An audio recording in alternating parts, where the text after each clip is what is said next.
So again, we thank you for coming today.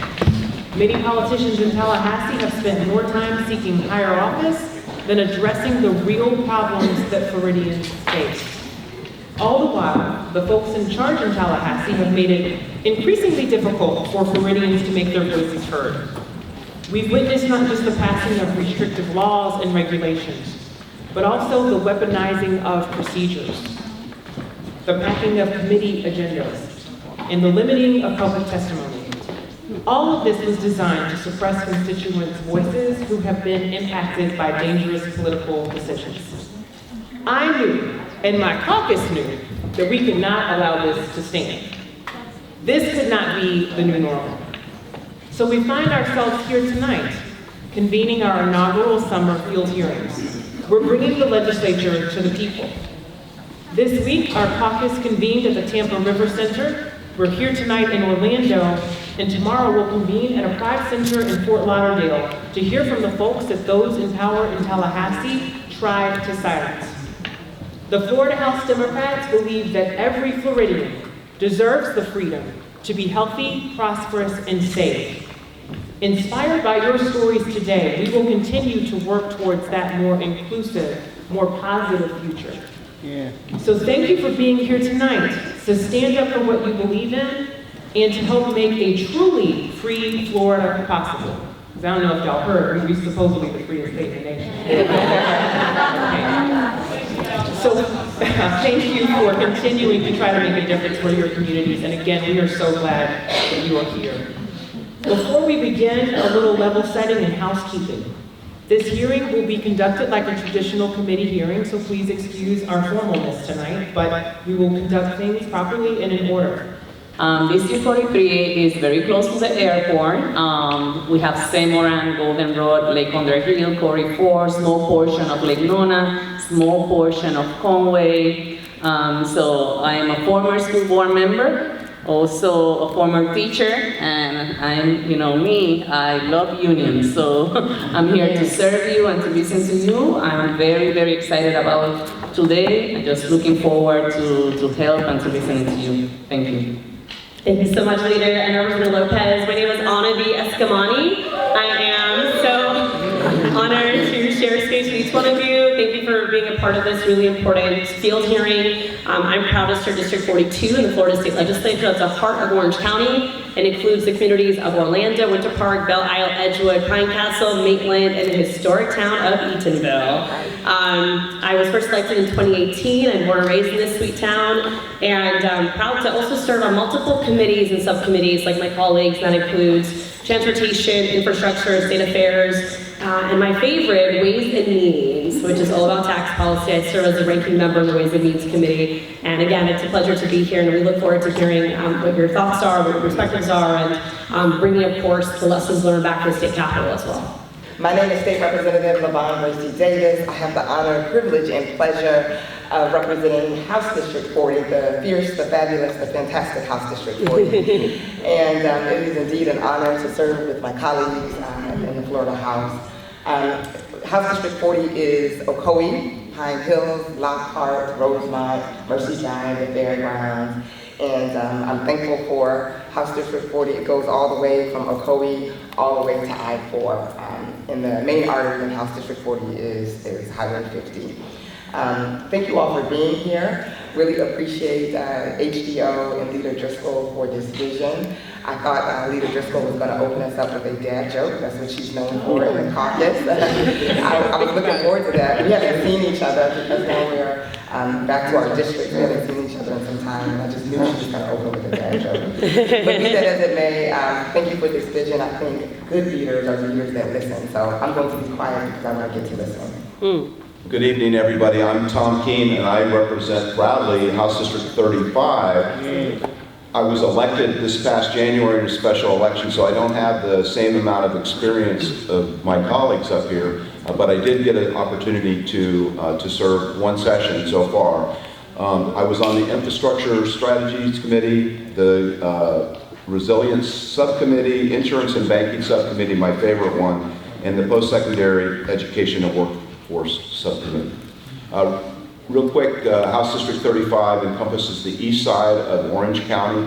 communities like part of Lake Nona, Eagle Creek, Bithlo, Christmas, Waterford Lakes, and Avalon Park, to name a few. And then it flows into Osceola County with communities like Yeehaw Junction, Harmony, Holopah, and then our Kusi Community Corridor that runs north and south. It's a very large, diverse district, probably one of the largest in the state, and I'm fortunate that I have an additional District A. So I have 2 District A's and a legislative aide. So if you all have any questions for us, we're happy to help you afterwards or call my district office. Thank you, Leader. And I also want to quickly thank my staff who helped to make this event a success. And so a big thank you to Maddie, Zane, and Elizabeth and JC. We really appreciate y'all. We are the sum of our staff. And so truly none of us can do what we do without our team. So just want to give that shout out. Thank you, Leader. Thank you, absolutely. We cannot do what we do without our staff. We appreciate it. And so if the House Democratic Office staff can also wave, we've got also Emily and Eric who've been so helpful with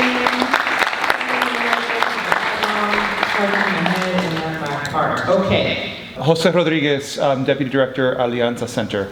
Thank you so much for coming out into the districts. Thank you so much for being here today.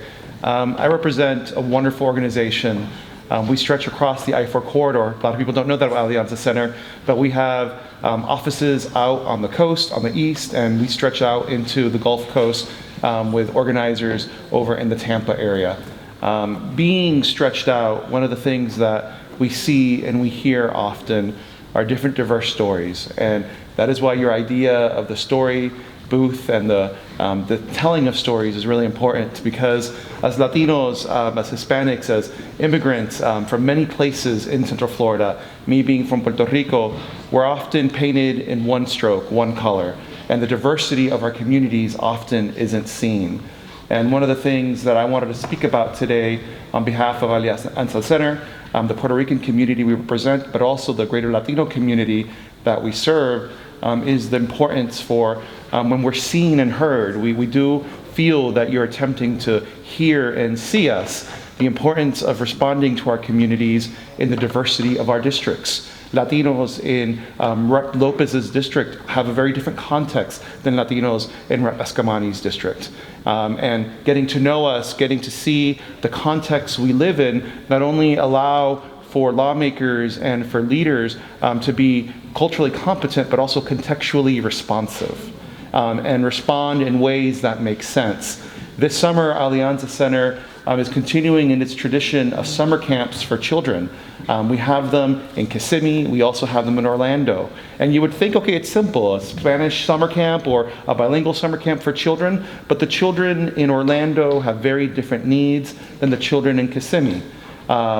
Both neighborhoods are great. In one neighborhood, the kids have to counter with traffic and urban sprawl to get to a summer camp. In another one, it's 5 minutes from their door. In one neighborhood, the children have very specific needs. In Orlando, we had a summer camp with refugee children who formed a youth orchestra. And then in the other context, we had children who were engaged in the arts. And for us, we do not pretend to be any one thing for any one people. We find our strength is in the Puerto Rican community, but we proudly serve our brothers and sisters, our siblings in the Venezuelan, Colombian, and all the other diasporas. And we do hope that in that same vein and the way that many of you have responded to Alianza Center, that you would come into our neighborhoods, our communities, and meet with other leaders like Casa Venezuela, or our brothers and sisters in the Colombian community. We have a Mexican consulate, we have a Colombian consulate, we also have a Haitian consulate, all in the heart of Orlando. That has a lot to say about the Latino diversity in our community, the concentration of foreign consulates and groups, and that is what we wanted to come here and advocate for, in meeting our communities, seeing the different vibrant differences in our community, but also standing alongside with us, Alianza and others, as we build resiliency in our communities. Rep. Keene, I'm glad to hear that you're on a resiliency sub-council. Resiliency is all what we're doing nowadays at Alianza. We are part of the Latino Resilience Hub Network. Alianza has put together 48 partners, 48 501c3s with 50 elected officials at all levels of government working to build resiliency all the way from Melbourne up through Tampa in our Black, Haitian, Hispanic, Latino communities, and even our Brazilian communities. And we're also partnering with the Smile Trust, reaching up and down I-95, building resiliency down from Miami, up through Tallahassee. So that is the other area we want to advocate for. Resiliency dollars, making it into the hands of local agencies who best know their neighbors to help us develop local leaders.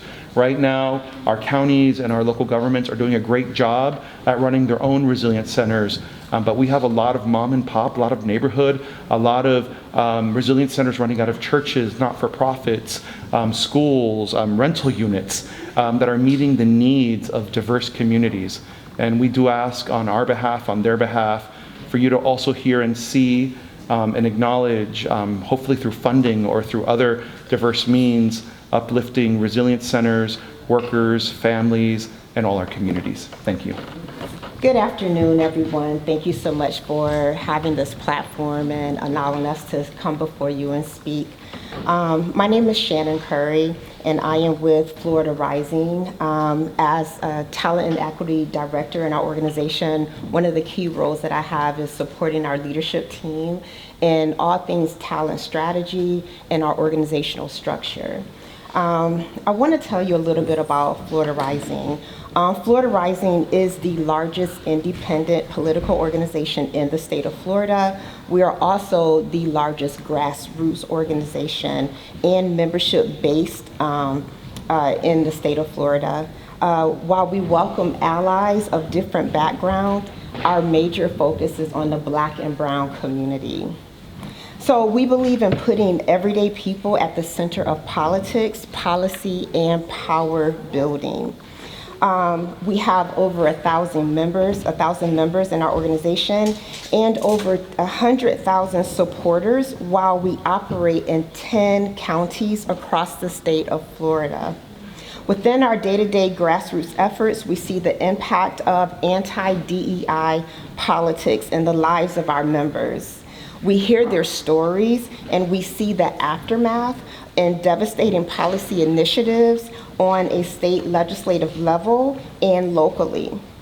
And at its core, the anti-DEI campaigns we have seen are intended to erase diversity. Yes, we need to know our history. And this is just an injustice that's happening to all of us by removing diversity. Some say that if you do not know your history, then you are bound to repeat it. So how do we collectively break this cycle? By building out a multiracial and multi-generational movement, having tough conversations, and through cultural understanding. So in understanding the injustices of the past is essential. So what our members do within our organization is our members crafted a 5-point platform that focuses on their top priorities for direct action. And those platforms stem from housing justice, climate justice, reproductive justice, criminal systems reform, and expanding democracy. All of that feeds into what we call our Justice on Every Block campaign. And as we work to advance the campaign, we face roadblocks. It is not easy in this work. So for example, in our Justice on Every Block campaign, we are able to secure local wins, such as rent stabilization in Orlando, which was eventually overturned by the state legislature. While we know the history of housing discrimination and redlining in the United States that targeted Black communities, it becomes harder and harder to mount the fight for fair and affordable housing in our Black and Brown and low-income communities. So when it is illegal to teach that history in our schools across the state, thank you, I was trying. We are seeing that our Florida Governor DeSantis moves a fascist agenda to attack the rights of humanity of Black and brown communities and the most vulnerable of its residents. He has made the very levers of power and democracy illegal for many in the state. A newly formed elections police that reports solely to the governor, laws that sought to forbid non-citizens from handling voter registration cards, fines and fees that still keep returning citizens from using their right to vote after the historic Amendment 4 win in 2018. And massive fines to community voter registration initiatives like ours are all intended to bankrupt and prosecute those who are opening the door to democracy. How can we push for policies that preserve the vote and help the public understand the importance of protecting democracy? In so many ways, Florida is criminalizing political participation, and it is silencing the vibrant voices of diverse communities. Yet we are working to stay woke, fight back, and live free. We're making real change that people can see and feel. So in our environmental justice movement, it's said by many to have been birthed by the Black residents of Warren County, North Carolina, when they protested against the placement of a landfill containing toxic waste that could leach in their air and water supplies. Although the people of Warren County lost that battle, their fight was not forgotten. This fight was considered by many as the first major fight in the national movement for environmental justice. The legacy and history of that battle is vital to the fight we face across Florida today. Even though schools are not teaching about the history of environmental justice in the 1980s and the fight against race-based pollution and neighborhood toxicity, we are still fighting corporations that place dangerous, polluting incinerators in Black and brown communities like the one that caught on fire in Doral. These inherently racist practices negatively impact the air quality and physical health of our residents in Miami-Dade. Ms. Curry? Yes. Well, that mine is louder now too. Oh, okay. Sorry, if we could ask you to start to bring your remarks to a close so we make space for everyone here. Thank Absolutely, thank you. So Florida Rising is doing community organizing across the state to bring together Black and brown residents so that we have the power needed to create justice on every block. But we need your help.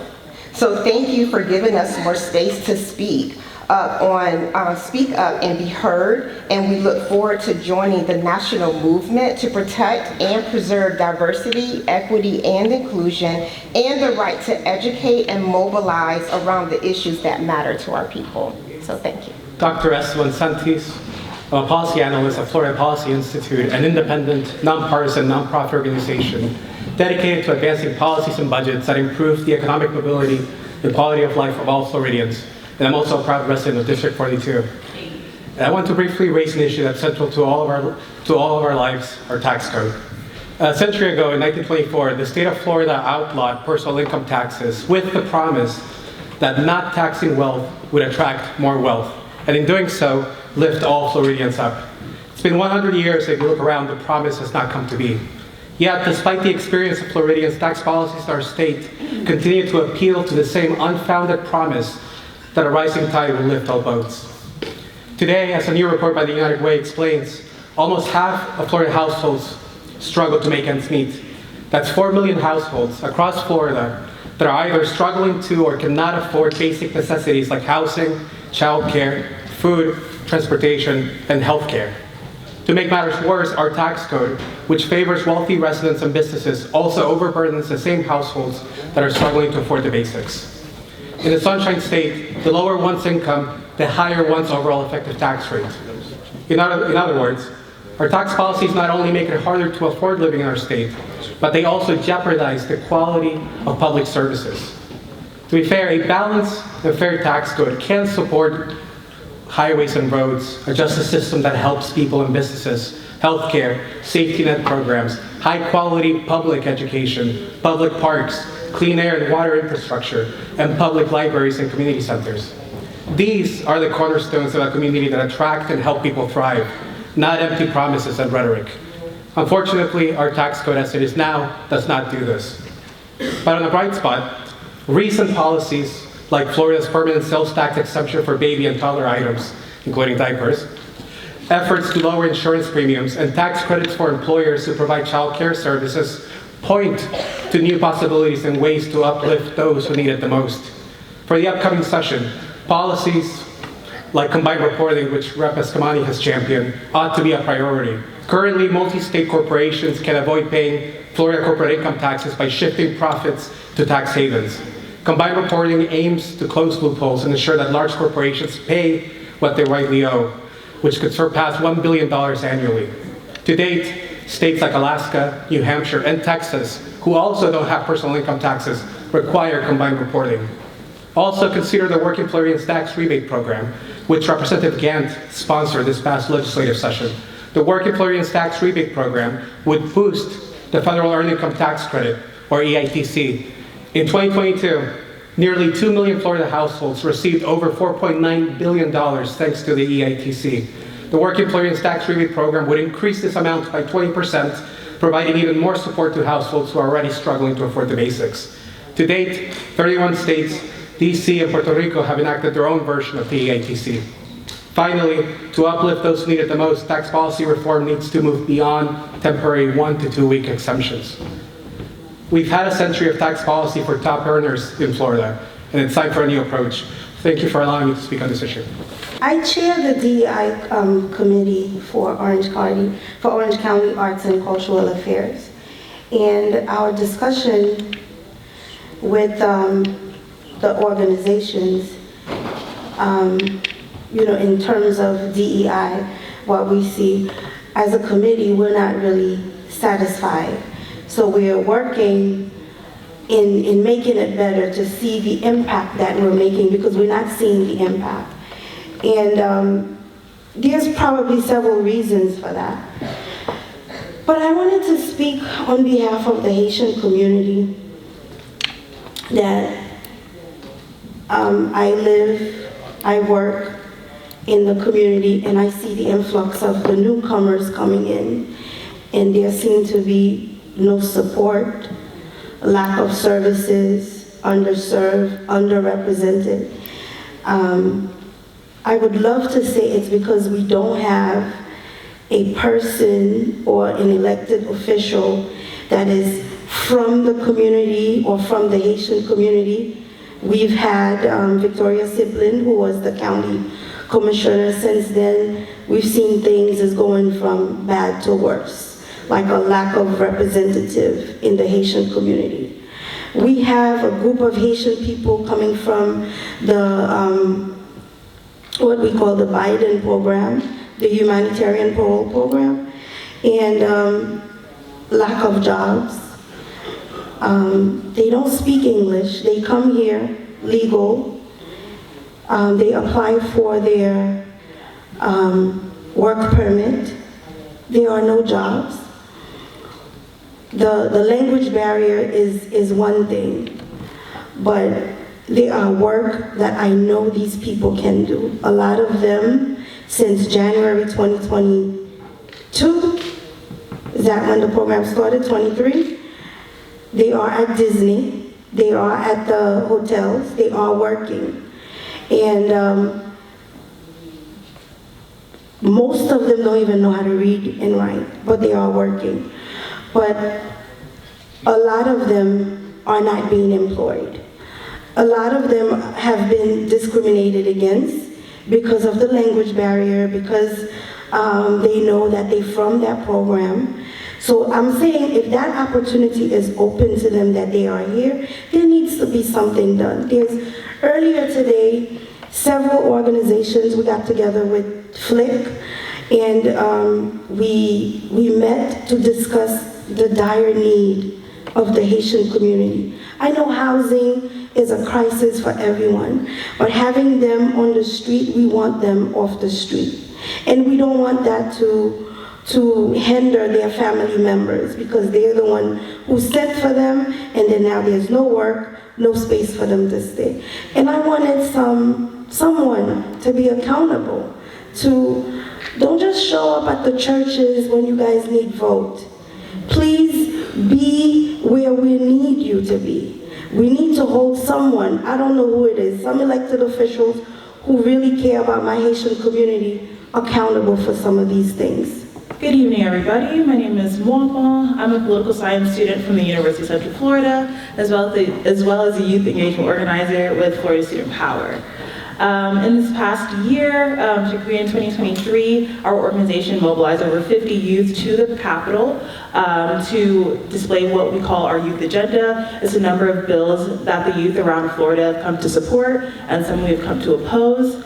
In particular, last year, it was House Bill 999, Senate Bill 266, which worked to eradicate or defund diversity, equity, and inclusion at the university level. We had many youth in the Capitol for a couple of days. We talked with many legislators on both sides of the aisle regarding this issue. We were told many things by many people on both sides of the aisle, including telling us that we wouldn't face any real effects on our campuses. We were told that this was just a culture war that wouldn't really have any ramifications for us in the real time. So despite a lot of our protesting, despite a lot of our conversations with our legislators, unfortunately the bill still passed. That was legislative session in 2023, and we began to see those effects instantly with the start of the new university year, that fall of 2023. Since then, particularly at the University of Central Florida, we're privileged enough to have our Office of Diversity, Equity, and Inclusion privately funded. However, our school, wanting to stay within the scopes of the state law, changed a lot of things within this office. So what was once our Center for Diversity, Equity, and Inclusion is now our Center for Access and Community Engagement. While they used to have statements claiming to create safe spaces for Black, Brown, LGBTQ+, and disabled youth, now those have been changed and prioritized to only care about veteran students, students with limited resources, and first-gen students. And while I do understand and agree that those groups should have a special focus when it comes to our education system, there's a reason for why we have diversity, equity, and inclusion. It's not just a way for us to meet quotas in institutions. I personally, I'm a child of immigrants. Before I started my college career, I have always been in advanced programs, and when even applying to colleges, I was told by my classmates and my staff in high school that the only reason I would be able to attend universities is so they could meet a quota. Those same students also went on to ask me for homework answers after. I don't know if they saw the irony in that. So that's why when this bill passed, it was very important for us to fight it. At the University of Central Florida, a lot of our student organizations created a coalition to fight back against this. That included the NAACP, YDSA, National Organization of Women, UCF College Dems, and we all banded together to create this coalition. We rallied at multiple Board of Governors meetings. We met with people within the office to see what we could actually do to create change there. In particular, a couple things have been at risk on our university campus. We have our Multicultural Student Center, and we also have an LGBTQ+ Services Center. Those two centers are now very much at risk. They create spaces for cultural and queer organizations. They give us funding, they give us office spaces, they give us storage spaces, because in the past, when we have tried to get that equal opportunity that is claimed to be had in this state from our university, we were denied those services. So that's why these centers and these offices were created, to actually create an equitable experience for us as students. So, while DEI is just like the Band-Aid on the bullet hole that is oppression, we understand that a lot of our experiences in our university have been bettered by these offices. The ability to have a staff that reflects the student body creates really cultural, competent instruction and leadership, and that's something that we really value and that we need. The ability to create a space that is actually genuinely inclusive for us as students has been paramount to creating personal growth and actually fulfilling our mental health as we continue to pursue our degrees. Thank you, Ms. Dunn. If you could Yeah. wrap it up? Thank you. I just wanted to say, in particular, if you do want to help us as students when it comes to these effects on our campus, please make sure that you are actually listening to university students. Do not just use us as figureheads for movement. Equip us to be the actual leaders of change. And I think that's how we're going to find a much more equitable experience. Thank you so much. My name is Rene Gomez. I am the Civic Engagement Manager here at Hope Community Center. I'm here talking for my community. When I came here to this country at 3 years old, I was undocumented. Now, I was one of the lucky few to get a citizenship before I turned 18. So my life changed dramatically and I was able to benefit from that. But growing up here in Florida, specifically Naples, our community has been under attack since 2000, since before that, since the Bracy program. It seems like nothing's ever enough, right? 2008, we had Obama, and unfortunately that didn't help a lot of our cases. We got DACA, and we're forever grateful for that, but we still got most of our families, the most amount in history at that point, deported. And currently, there was a meeting, a convention, right, with Trump a few weeks ago, or last week, where he announced his vice presidency, and a lot of people had mass deportation as a sign during that thing. So I feel that a lot of people who are against us are making it very vocal, very known that they're against us. They're proudly showing their signs. But we would like more support from people who said that they're going to support us. I know a lot of you have said that, and we really appreciate it. Ms. López, you've always come and said how much the undocumented students helped you in your election, so we're forever grateful. Ms. Eskamani, of course. But we feel that we can invite more people to be more vocal for our cause. Looking at some of people's website platform, if you just search for the word immigrant, it's not even in some people's platforms, so that's a little disappointing. That we don't even get a word, and we know that there's so many issues out there, we know that there's so many needs, but immigrants, especially in Florida, in agriculture, in construction, we make a huge part of the economy, right? We just had the heat labor bill, the child labor bill, that's affecting our community, right, very heavily, our youth. Today we brought quite a few of our immigrant youth here who are trying to educate themselves and empower themselves. Yeah, give them a hand.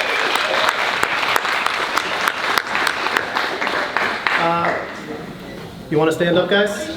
People, don't be shy, young people. Stand up. Let us see you. Thank you.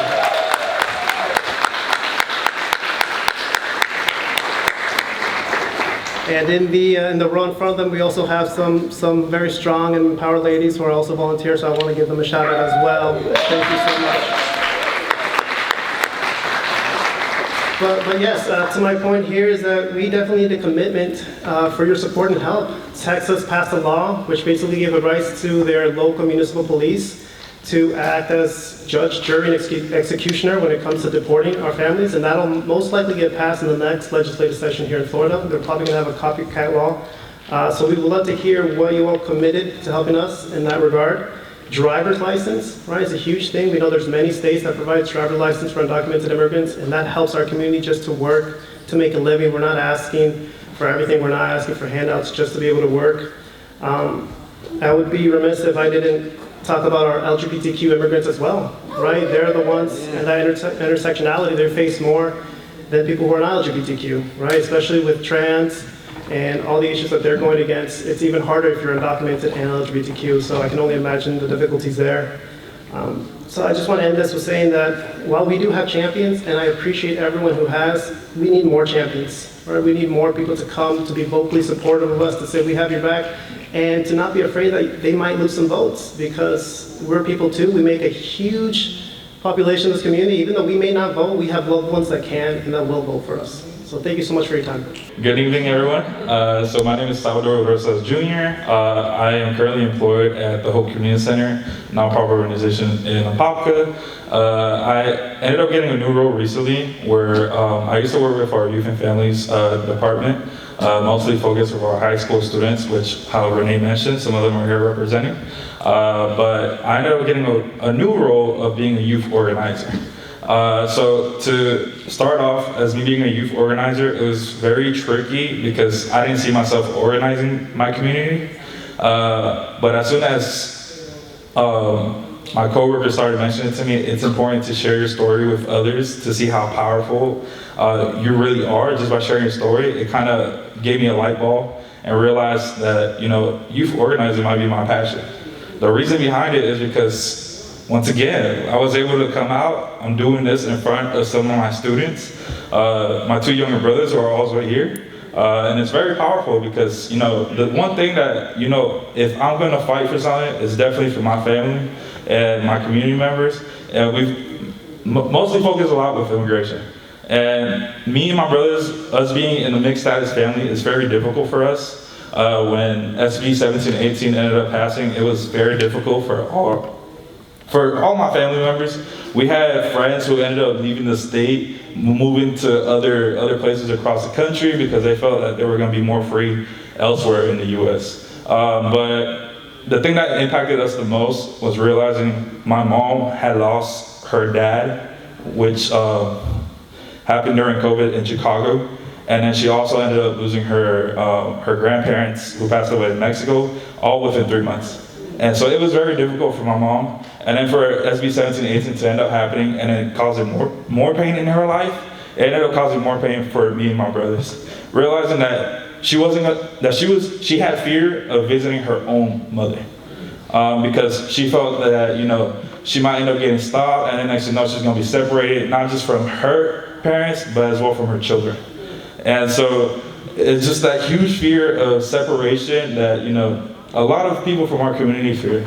And that's why, I'm deciding to, step up, to speak up for my family and my community, because I know there's a lot of people who are shy to do this. I currently, I love public speaking. I love talking to huge crowds. I'm born natural with it. Thank you. But I guess the only one thing is that, I do get emotional about it, but the real reason behind it is because it comes from the heart. I didn't come with no paper, nothing written down. I really wanted to share how I felt.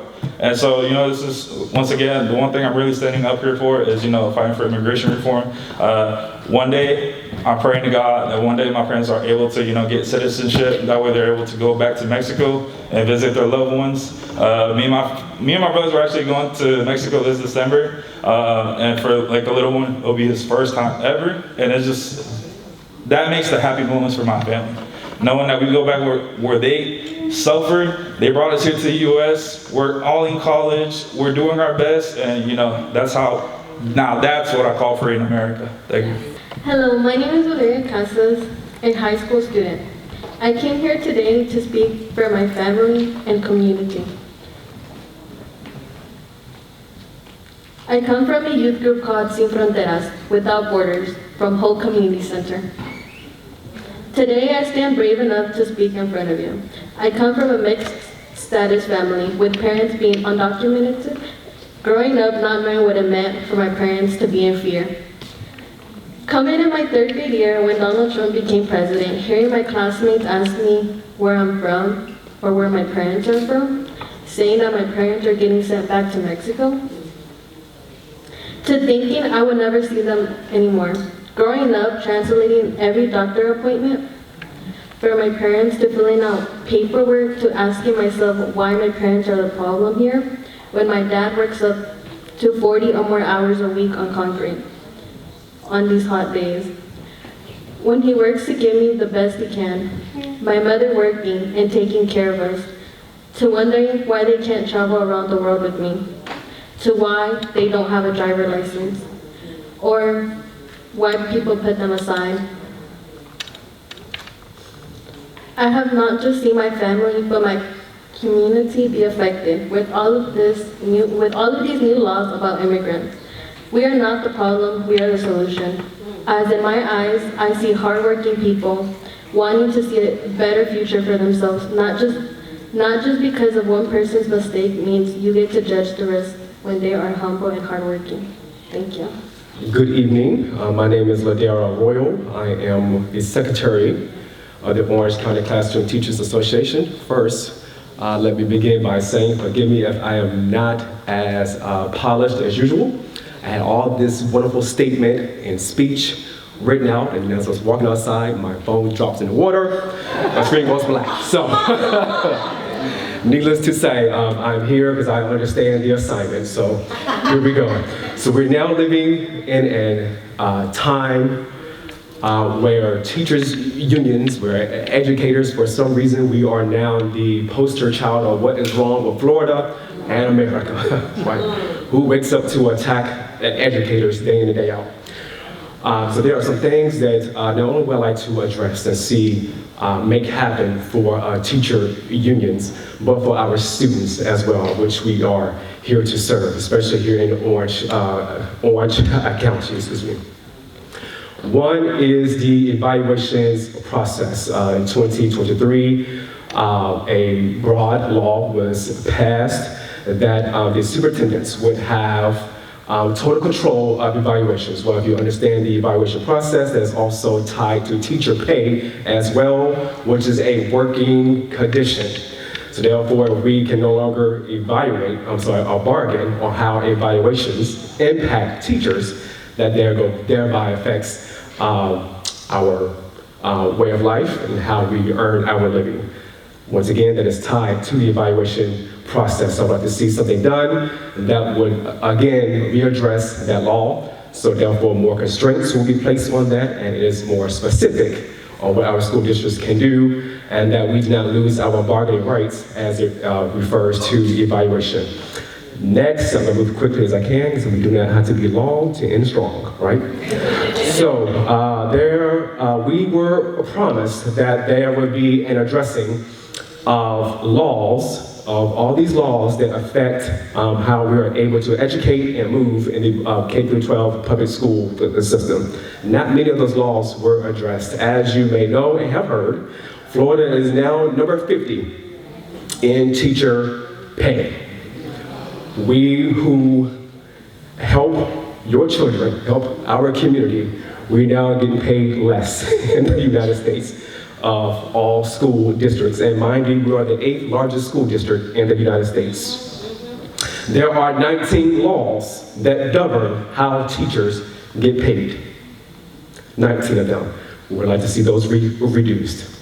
Also, we have already spoken about this before, but we need to address the housing for teachers, first responders, and nurses.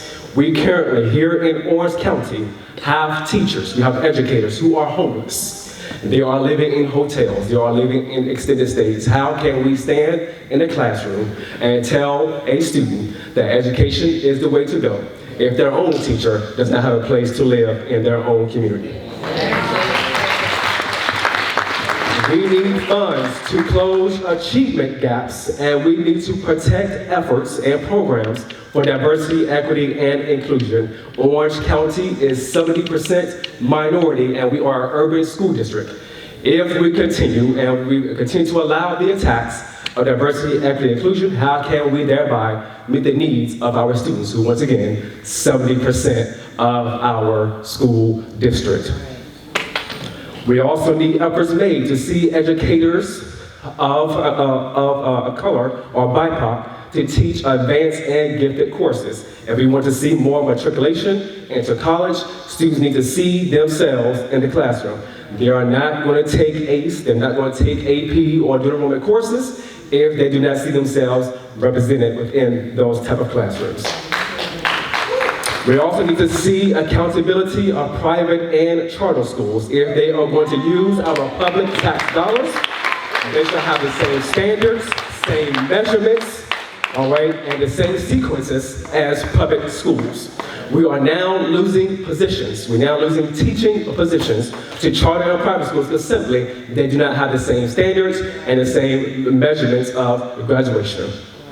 I also like to address the Bright Futures process, which looks good on paper, but it disenfranchises Black and brown and urban communities.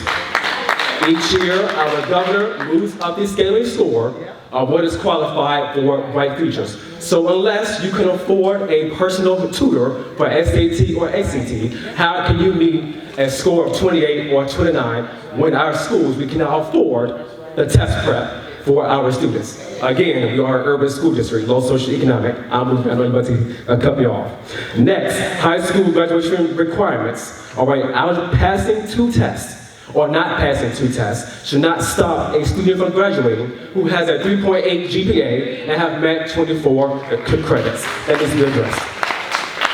We also need to address college and university access that has become an outpricing of public universities within our state, and that has now become unaffordable for Black and brown communities. Hi everyone, my name is Stefana Farrell. I am a parent here in Orange County. I am also I'm the Director of Research and Insight for the Florida Freedom to Read Project.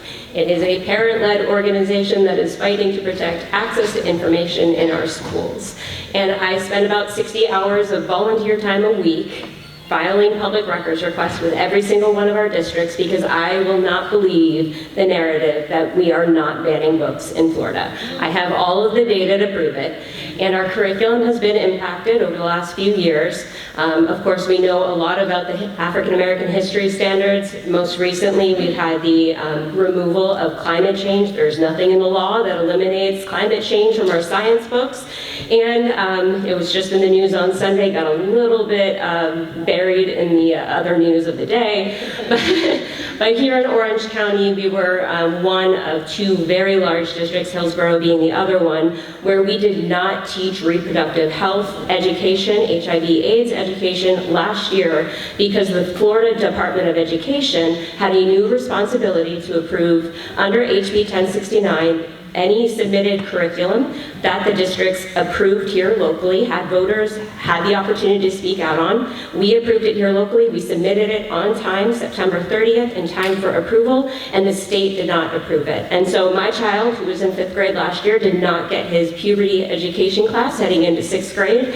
I can provide that information, but there's an experience that comes with sitting in a room full of people that are your peers, where they understand that they're all going to go through this really awkward time together, and they are going to move into middle school and hopefully be a little bit kind. It's an anti-bullying opportunity to teach empathy in that moment. So there's a lot that needs to be done around education. We are supporters of the Freedom to Learn Act. We hope it moves a little bit further in this next legislative session, all the way to the floor.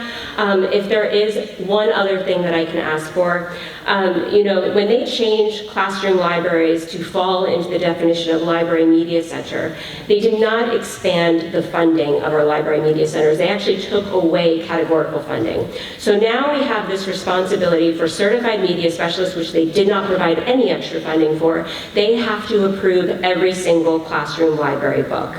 And if you're a teacher that's been around for a while, you might have 1,000 books. But if you're a brand new teacher making which we've already heard, it's not enough money to live by, you're kind of just hoping for donations. And so last year, neither one of my children had classroom libraries. And it's not because Orange County didn't spend $400,000 in overtime trying to pay for media specialists to approve books. There is fear. There's the difficult task of funding your own classroom library. And then, any one person could challenge a book and take away your career for saying that you've made available an inappropriate book. So we would love to see categorical funding back to our library media centers. Give them enough so that every single classroom gets $1,000 of funding for a classroom library where the certified media specialist is curating a collection for that particular classroom, for that particular grade. So if there's one school, it has a large population of English second language speakers, make sure there's books that are going to serve those kids. That's how you improve literacy rates. So every single school should have a certified media specialist picking out collections that are going to intrigue and inspire our kids to read. Thank you. Hello, my name is Libby Harity. I'm the former Senate President of New College of Florida. I represented a student body of about 700 students, almost all of which I knew and could recognize by name, who I've seen scattered to the wind in the wake of what was called a hostile takeover by Governor Ron DeSantis and his allies, including self-proclaimed neo-Nazi Christopher Rufo. I'm here to represent those who have been forcibly displaced by this culture war, forcibly displaced by the war on DEI, particularly queer students who are being forced out of a state that has been our home for our entire life. I'm a proud constituent of Representative Eskamani. I've lived in Orlando almost my entire life, and I love this state. When I left for college and people asked me how I was doing, I would say paradise on earth. I had a community that saw me, respected me, and exposed me to a diversity of viewpoints that I had never experienced before. New College of Florida was a place where students of all different viewpoints came together with a principle of mutual respect. This is something that has been characterized as a woke ideology by the clearly, and we should name it, fascistic and neo-Nazi government of Florida. Ron DeSantis is a dangerous ideologue, and I want to emphasize that what has been done at New College of Florida can be seen as a representation of the entire state. The struggle on campus itself, from the smallest school, New College of Florida, to the largest, UCF, the struggle on campus represents the struggle in the entire state. If New College of Florida was the canary in the coal mine, the canary is long dead. We are all choking to death. So, oh man, I had lots of things to say. Pardon me. So, displacement, right? So I'm one of over 10 students at New College in particular that have been threatened and forced to leave. It was only natural, as the representative of the student body, to stand up and protest the hostile takeover of New College of Florida. For this, for using my First Amendment right, I was punished and removed from campus forever. That is what the Board of Trustees requested. Multiple students have been accused and forced through conduct cases. The next person speaking will explain a little bit more on that. But these are tactics being used to remove student voices from campus, to force students to remain silent about injustices that they see happening. Targeting of students for their identities, targeting of offices, the removal of individuals from positions, the forcing out of professors, it is all happening. So, I see everything happening in Florida, and all I see is Weimar. There are three things happening. The scapegoating of queerness, its use as an excuse. We are coming to destroy your communities because we are saving you from groomers. We are seeing the use of Floridian tax dollars to do this, and the destruction of the natural environment. Don't even get me started. You've all seen the destruction of mangroves. The community in Sarasota is suffering, and it will start flooding because of the heavy-handedness of those in Tallahassee who would like to execute their anti-woke ideology upon everybody. So look at the canary. The canary is dead. Thank you. I come from a county that is not so known for its progressive politics, Charlotte County. I have the mispleasure of calling my home. It is a place that I grew up seeing the forefront of hate, the forefront of the driving heartbeat of this Florida culture war. And when I got to go to New College and study political science and then urban studies, I got to experience a community that I had never known existed.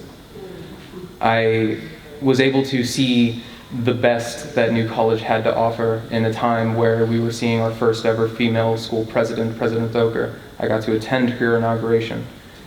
Not a year later, on January 6th, 2023, a date that I think the state has come to celebrate, January 6th, as a day to take over New College. They appointed 6 trustees, all of which of conservative backgrounds, the most infamous of which being Christopher Rufo, the person who prides himself as introducing the term DEI as a slur. He has been the spear of this culture war that we had to endure at New College. Less than a month after they were all appointed, they held a trustee meeting to fire President Doker, being the shortest serving president in our school's history, and then in record time appointed former Speaker of the House of Florida, Christopher Rufo. Richard Corcoran, yeah, sorry. I hate them so much equally. So what happened after this takeover? This is where my experience differs from my good friend Libby. I had the pleasure of seeing my education through at New College. And while I was thesising, while I was studying politics, I got to see it all unfold in front of me. They put all of the upperclassmen at my school into hotels, while they gave the upperclassmen housing to the student athletes who were arriving to the school in droves without ever having to even submit to the school their transcript. They basically replaced us. I know that's not a advantageous way to put it, but it's what they did, and it's what they continue to do. I was ready to wash my hands with New College. I was ready to start my career. I was ready to put this most abhorrent destruction of a community I loved behind me and move on. When at commencement, when I had the audacity to protest the school, when I had the audacity to turn my back to Richard Corcoran and Joe Ricketts, the founder of TD Ameritrade, a billionaire, xenophobic racist who was chosen to be our commencement speaker. I faced my back to him, I chanted, I booed, and then in return for having the audacity to oppose my school in what was easily the most abhorrent educational front of the culture war, they pursued me. They dragged me by my heels back to New College for disciplinary hearings where I was forced to be faced with, frankly, the exact opposite of due process, despite the fact that the school boasted how all of us would be given due process rights. We had to have our transcripts withheld as we were all going off to grad school. I haven't received a hold of my transcript until today, actually. So while they put my life on hold for something as simple as participating in the culture war that they brought to my feet, I'm reminded of what the point of destruction of DEI actually means. And I mean to say diversity, equity, and inclusion. Saying DEI has become the most late slur. It's used when we see members of the Secret Service referred to as DEI hires because they're women.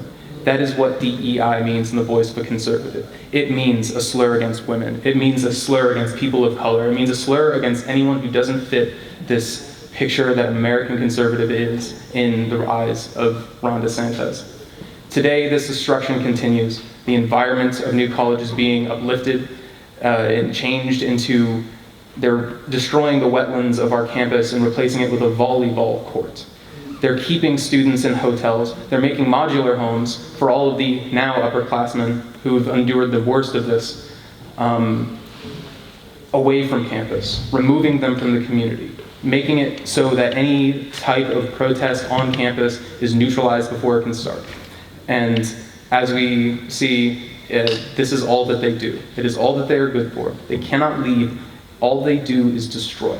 And I hope that that message can get to Tallahassee anytime. Sometimes they might walk across the aisle. They only work to destroy. Thank you. My name is Genesis Robinson. I am the Interim Executive Director for Equal Ground and Equal Ground Action Fund. We are a Black-led voting rights organization working throughout the entire state of Florida to increase civic engagement, particularly in Black communities. We do this through strategic planning, leadership development, but most importantly, voter education and preparedness. We believe that it's essential that community be informed and understand ways to engage in the political process and the civic engagement process. And so I'm here to first and foremost thank you for the work that you all are doing in Tallahassee, being our legislative champions. Obviously, we know that you are working in a tough environment, being in the minority there, the super minority, might I say, in Tallahassee, and it's quite challenging to get things done. But you still show up every day and you fight on behalf of us, and we are grateful for your advocacy. Again, thank you for hosting this space for us to have conversations today. I'm here today to talk a little bit about the importance of the attacks that we continue to see on our democracy. As a voting rights organization, we're deeply concerned with the continued attacks on democracy here in the state of Florida. After the 2020 election, it was said that Florida had the safest and most secure election in the history of our state, yet in 3 legislative sessions following the 2020 election, we saw repeated attacks on our right to vote. In 2021, we saw Senate Bill 90, which impacted the ability to vote by mail, a method of voting that my community chose to use in the 2020 election. So much so that over 440,000 of us had signed up to vote by mail, yet because of Senate Bill 90, over 4.2 million Floridians, 440,000 of them being black, were asked to, basically kicked off the vote by mail rolls and asked to re-request their desire to vote by mail. And so that's going to have a tremendous impact on our community as we head into this election season. We saw Senate Bill 524, which created the elections police force. Senate Bill 7050, which came after third-party voter registration organizations. And so I recognize that, you all play a small role in these things happening, and, the Republican Party is just sort of steamrolling you all to push these draconian laws into place.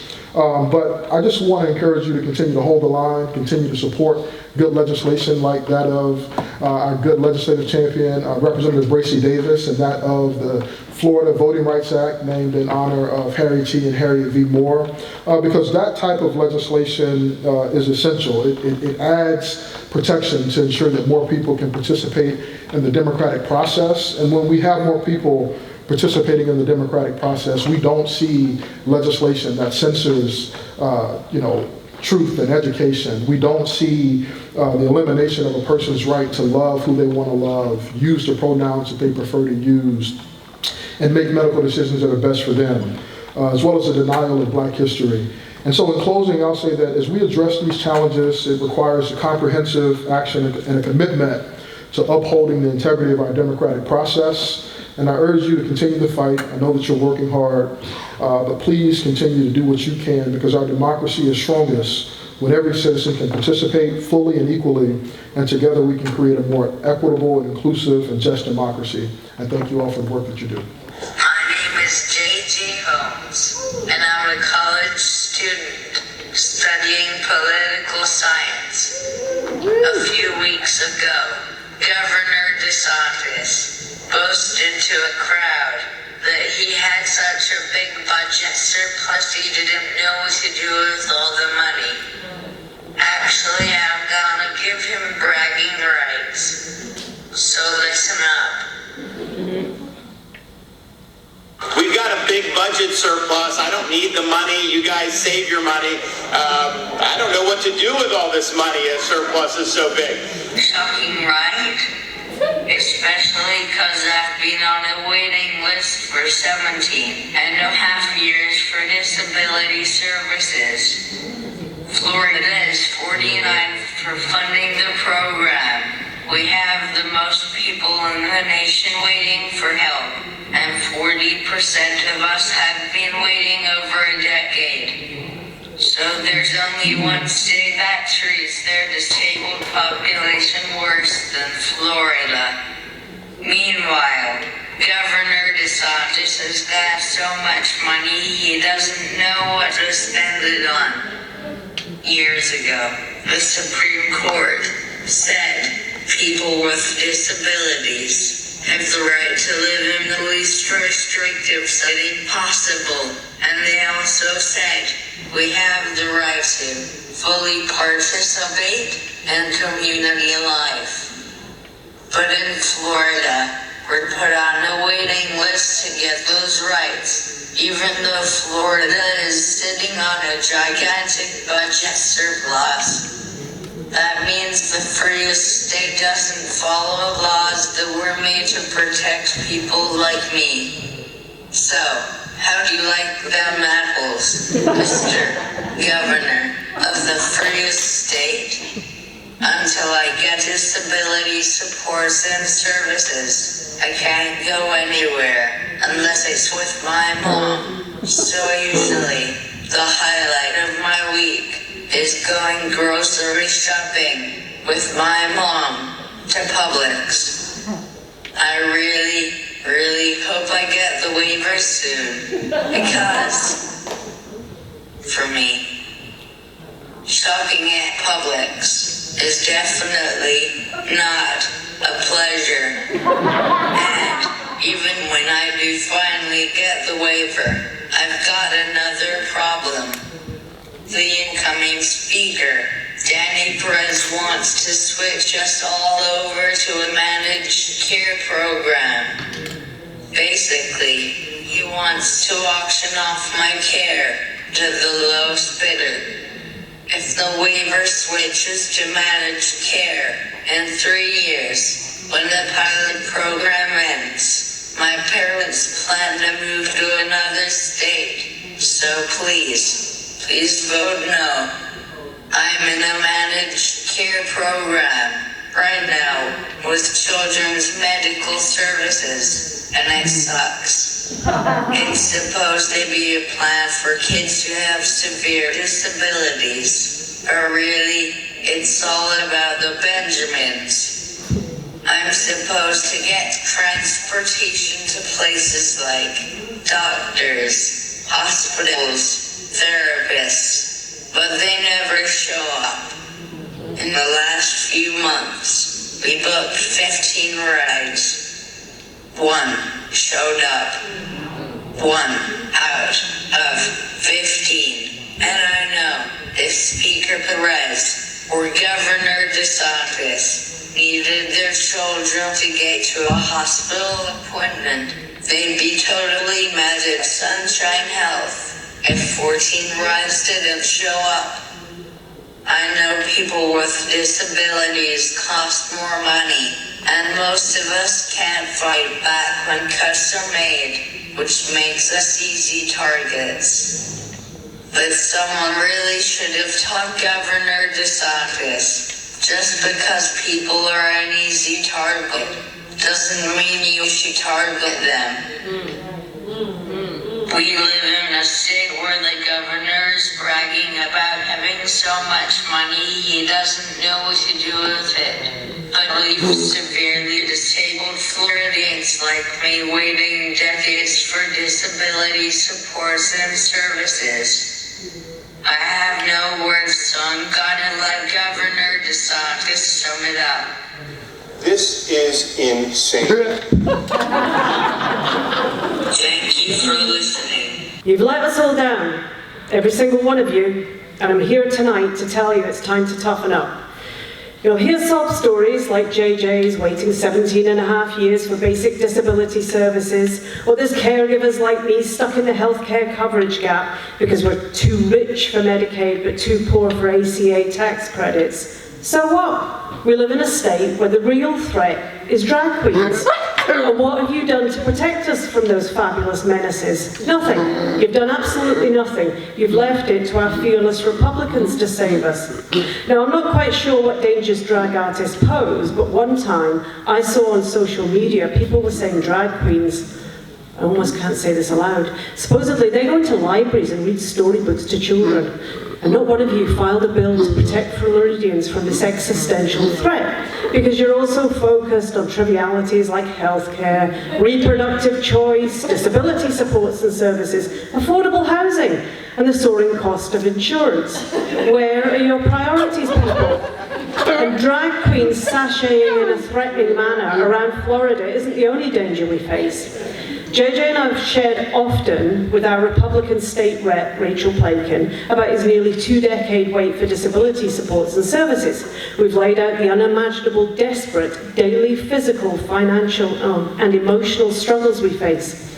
We've explained how we're hanging on by a thread, teetering on the edge.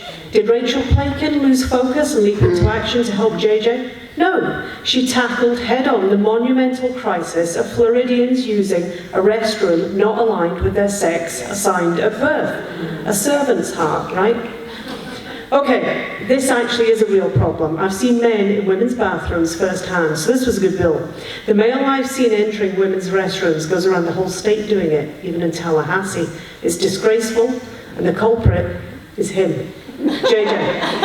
He's disabled, so when nature calls, JJ just boldly rolls right in behind me into the ladies' restroom and heads into the handicap stall like he owns the place. It's reassuring to know Republicans have our backs for the things that matter, because my friend's son-in-law George was in the healthcare coverage gap. He worked in a low-paid job, so he earned too much for Medicaid, but not enough for Obamacare.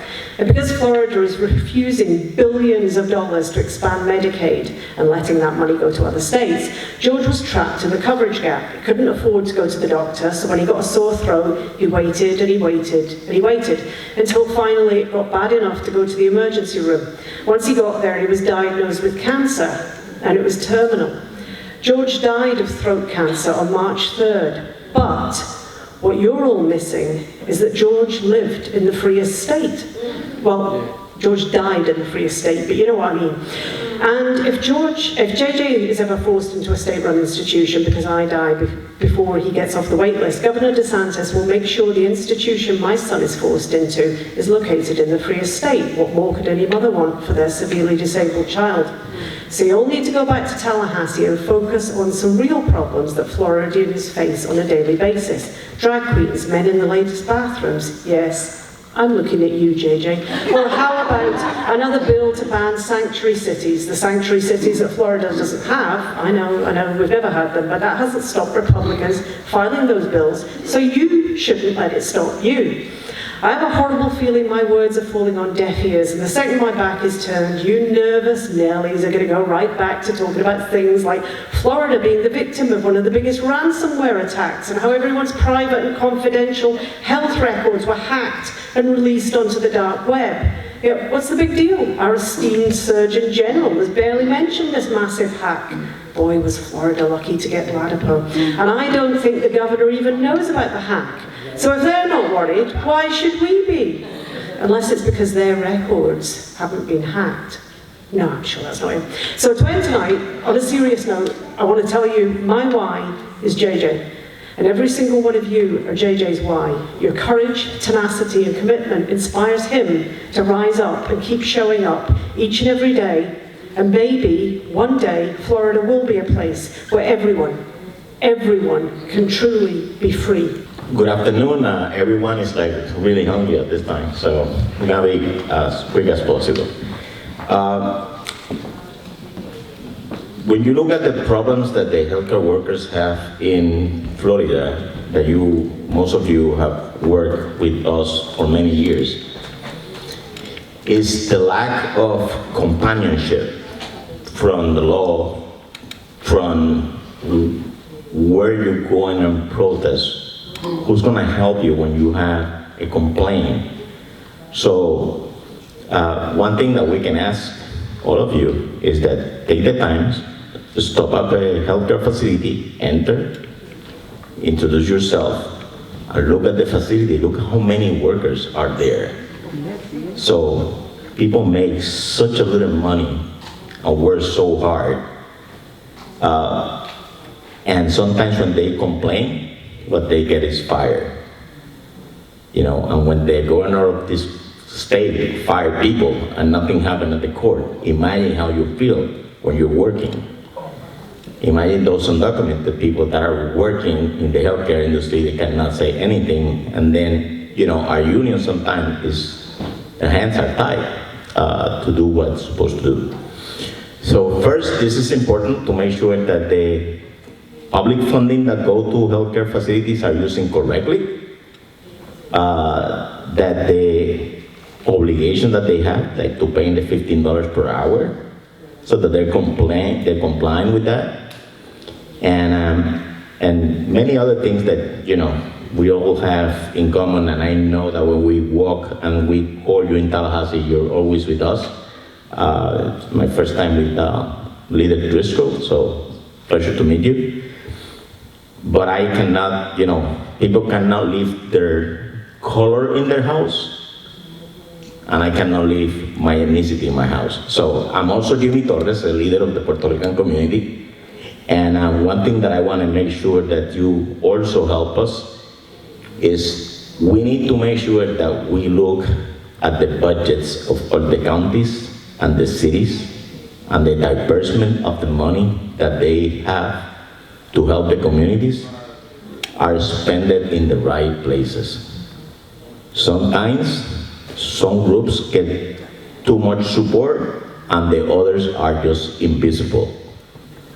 And then when election time comes, then people show up, they say hello, they take pictures, they march with the Puerto Rican flag or the Latino flag, but then when the money, when you're supporting the budget, you're discussing the budget, you forget that this kind of, a facility like this, we don't have any east part of Orlando. Not a public place like this. So we need to make sure that also we push our brothers and sisters and friends, because sometimes they're Democrats like us, but they're not necessarily thinking about the way we think about doing the right thing. So thank you, all of you, for being here. We are a family. When we work together, we win together, and when we fight each other, then we lost all the time. Thank you so much. Hello, everyone. Thank you so much for this opportunity to speak. I was out in Tampa yesterday, and it's a pleasure to be here. I'm here as a messenger. My name's Acadia. I'm with Florida Voices for Health. We're an advocacy organization that centers stories to try and enact positive health policies. We've had the pleasure of meeting with all of you and your teams. I'm here to talk of the several pathways we have to Medicaid expansion in the state, for which we are fortunate. There are some states that have fewer. We're one of the last 10 to expand, as Allison said. I'm here to talk about one inroad on one potential path that I don't think is getting enough airtime. I think it's very urgent. Like I said, I'm just a messenger today.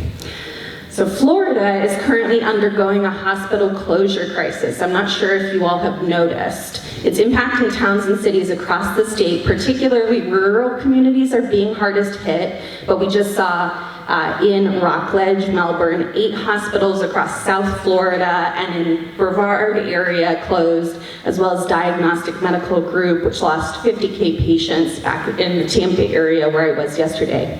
This is on top of 7 rural hospitals closing in Florida since 2005, 3 of those critical access hospitals.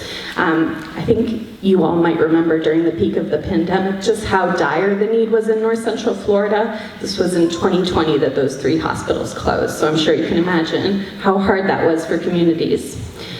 These come as no surprise. Uncompensated care rates are as high as almost 20% in our rural communities compared to, on average, in more urban places, about 12%. And just to say, we can really only understand these hospital closures in the context of the maternal mortality crisis, I think. Of those 22 hospitals in rural communities that remain, 86%, which is a weird percent, but it's so large, have closed their maternal and labor delivery wards. Folks are driving literally hours to get access to care, and I'll just say, in Florida, it's really important we understand this as a racial equity issue.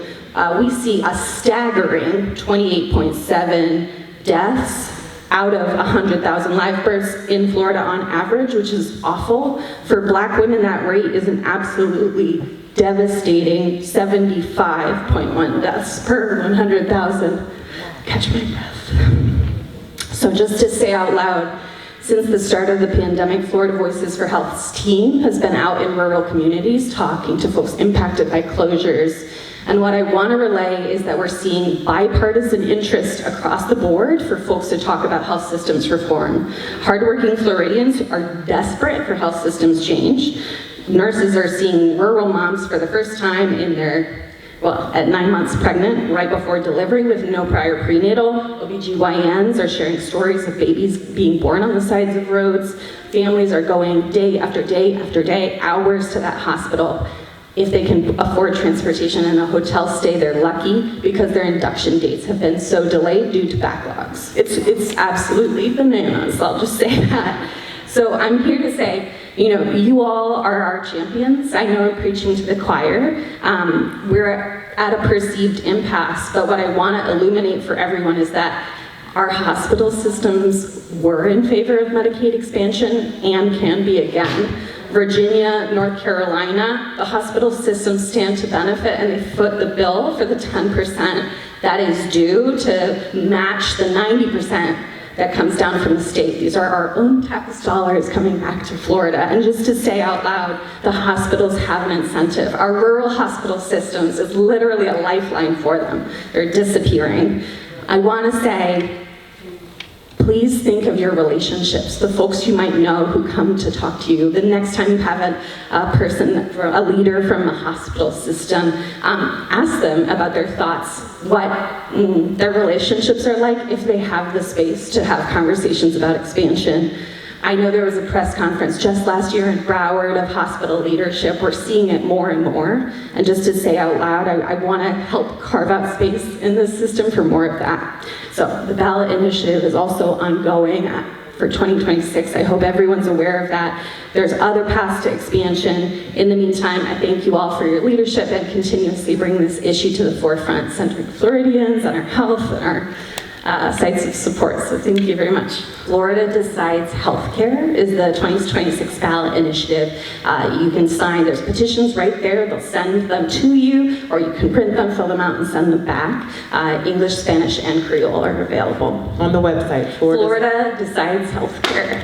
Hi everybody, my name is Emer, and I'm a parent, caretaker, and citizen in rural, unincorporated Orange County. My story is about trying to save my life, and in order to do so, breaking down the barriers to healthcare for all of us citizens. Housing and healthcare are human rights. Gaps, Grand Canyon-sized gaps in healthcare intersect with debt, housing instability, and remember in Florida homelessness is now criminalized.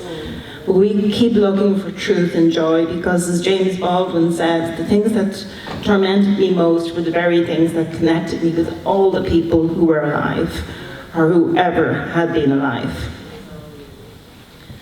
I show up here in the intersection of immigration, disabilities, working class, rural citizen. I am diversity, equity, and inclusion. I have a huge heart and a small wallet.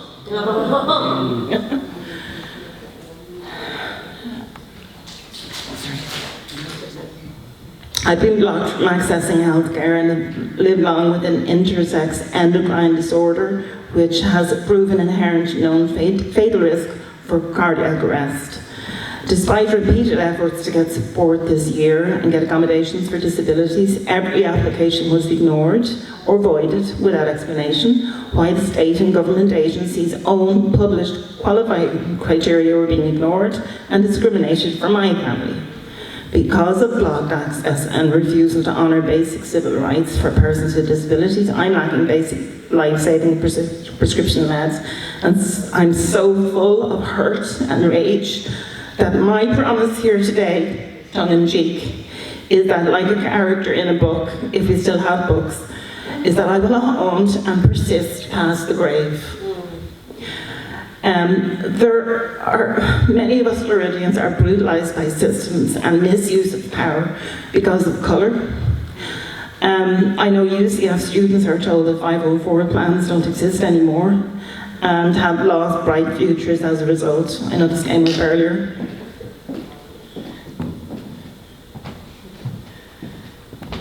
Sorry, since I had long COVID, I get used to my memory, so I have to write myself pointers. I'm a naturalized immigrant. My glass half full is the fact that I live in the sunshine in Florida. The vitamin D and the warmth helps my joints move, and it helps and delays progress of certain disabling conditions. In Florida we found a community, but we must do better. Until all of us are free, none of us are free. Florida is not free for all of us right now. Long COVID has worsened my heart and lung conditions and triggered deterioration economically. We were also, the root cause of all this is that the CARES Act Housing Assistance Fund, they withheld 12 months. First of all, they approved us for the full thing, and then they disappeared for a few months until an announcement was made that people were getting their thing reduced. But I could prove that we filed our case number 21482 in March, and I have written to the director of Florida Employ. I have appealed. I have written to everyone. I'm going to keep writing because this is the Fighting Irish right here. Where's the money? Where did it go? And I'm not the only one. Other people have had investigative journalists research why their cases were closed into this void of whatever. Anyway, we're now facing foreclosure. Medical debt is the reason. Preceding the medical debt was the lack of support, lack of access to ARPA funds, American recovery plans. And my county tried to bridge the gap, but they only gave 50% of what's available for citizens like me. American recovery plans were intended for citizens like me. They weren't intended for hospitals that would say, we lost your application again, and the system has blocked me from reapplying. And it's the same thing with the banks.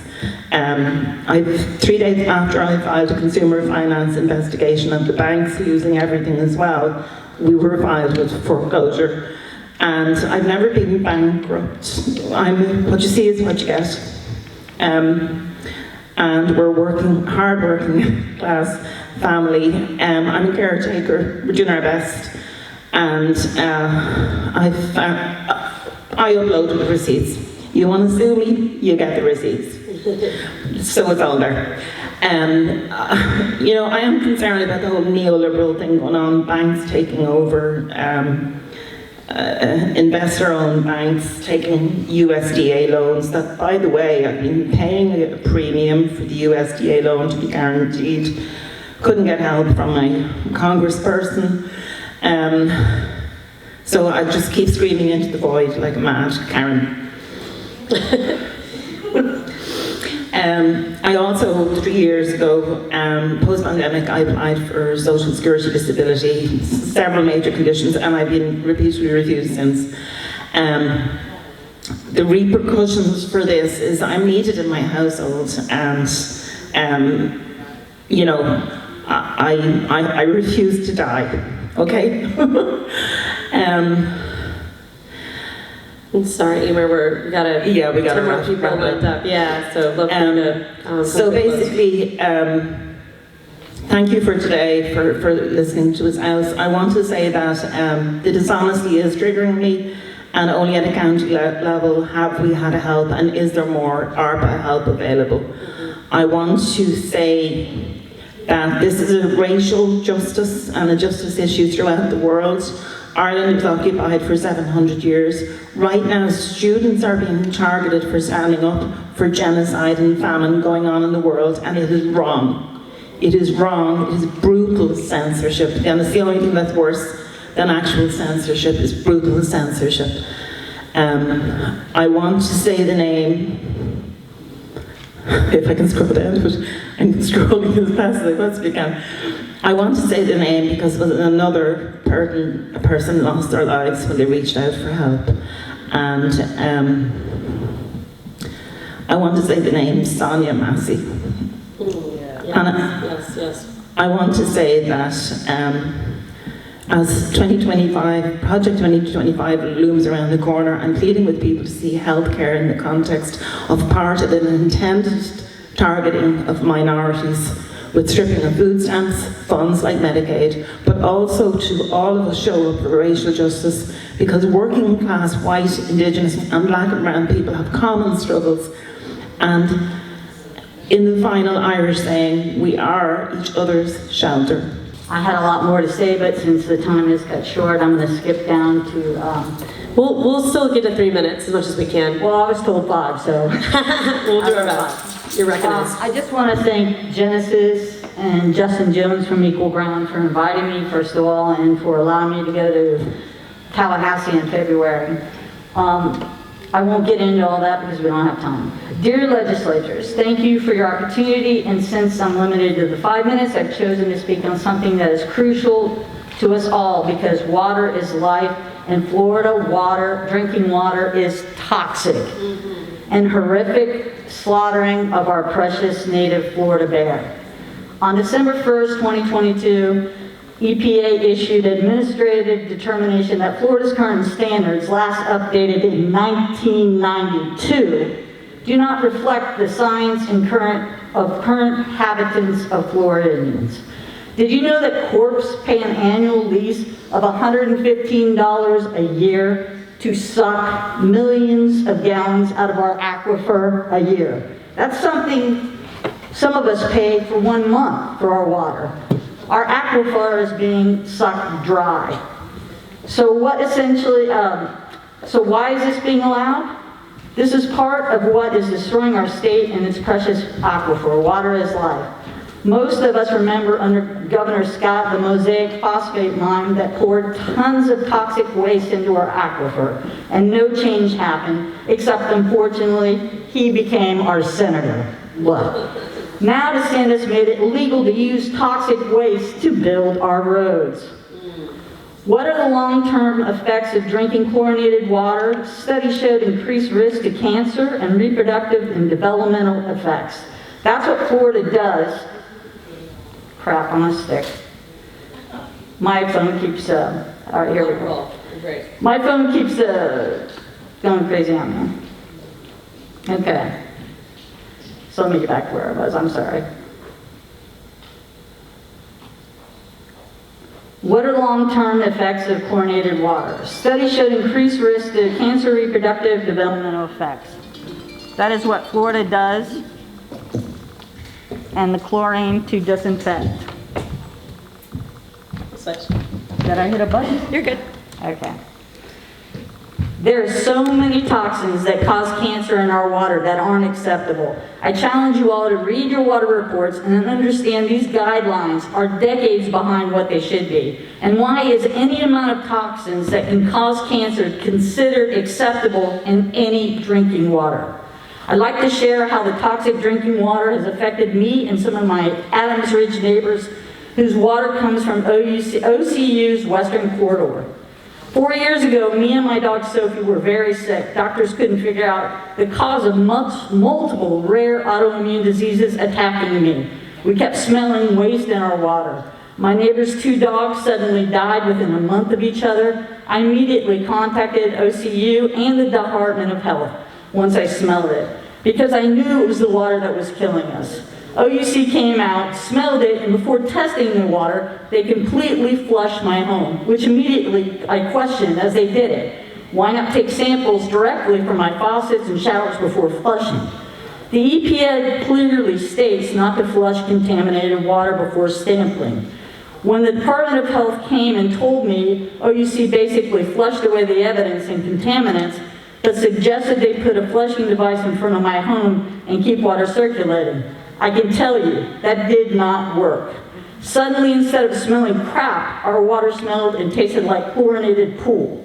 My once healthy neighbors sick with a variety of different cancers, multiple autoimmune diseases, and the entrance into my subdivision, Adams Ridge, off of Hiva Springs Road, those houses have unregulated septic tanks that have been leaching into our land, and per OCU and others, the main outdated pipe has pinhole leaks, sucking up those contaminants. OCU has had multiple crews testing my yard and my water, and not a single employee that's come says they will drink the water. An OCU field supervisor who owns land and well in Ocoee has spent $8K on water filtration. Recently had to update again because the water again was killing his animals. OUC told me 3 years ago to replace that one defective pipe carrying the water into my neighborhood, roughly 3 blocks. It would cost $1 million, and unfortunately OCU won't replace it. It is miles of broken, outdated pipes that are sucking up contaminants throughout Central Florida. I had to stop taking Epsom baths, put up the expensive filter, and one of my showers purchased, and put a Berkey filter for my drinking water. A few months ago, my sweet dog Sophie and me both became extremely ill again, and our blood work in the same week showed we both on the edge of renal failure. I called my smartest friend Chris and asked what could cause this. He said,